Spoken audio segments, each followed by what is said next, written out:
નવા વર્ષની શરૂઆતને આરોગ્ય, તંદુરસ્તી અને એકતાનો સંદેશ આપતા અંકલેશ્વર સ્થિત ઓએનજીસી એસેટ દ્વારા વિશાળ યોગ તાલીમ કાર્યક્રમનું કરાયું આયોજન। 1 જાન્યુઆરી 2026ના રોજ સવારે 6 વાગે અંકલેશ્વર ઓએનજીસી કોલોનીના ક્રિકેટ ગ્રાઉન્ડ ખાતે ઓએનજીસી અંકલેશ્વર એસેટ દ્વારા વિશાળ યોગ તાલીમનું આયોજન કરવામાં આવ્યું। નવા વર્ષની સકારાત્મક શરૂઆત માટે યોજાયેલા કાર્યક્રમમાં કર્મચારીઓ અને સ્થાનિક નાગરિકોએ ભારે ઉત્સાહ સાથે ભાગ લીધો। કાર્યક્રમનું આયોજન ઓએનજીસી અંકલેશ્વર એસેટના એસેટ મેનેજર માનનીય શ્રી જે.એન. સુકાનંદનના માર્ગદર્શન હેઠળ કરાયું હતું।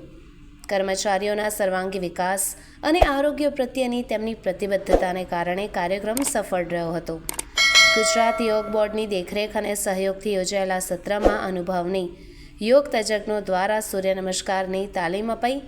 ગુજરાત યોગ બોર્ડ તરફથી સંયોજિકા શ્રીમતી કામિનાબા રાજ, યોગ કોચ શ્રી વિરેન્દ્ર ભોરે અને શ્રી અશોક ઓઝાએ ઉપસ્થિતોને માર્ગદર્શન આપ્યું હતું।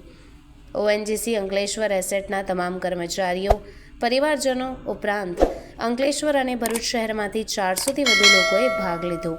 વિશાળ ઉપસ્થિતિ અને સહભાગિતાને કારણે કાર્યક્રમ એક યાદગાર અને સફળ આયોજન બન્યું હતું।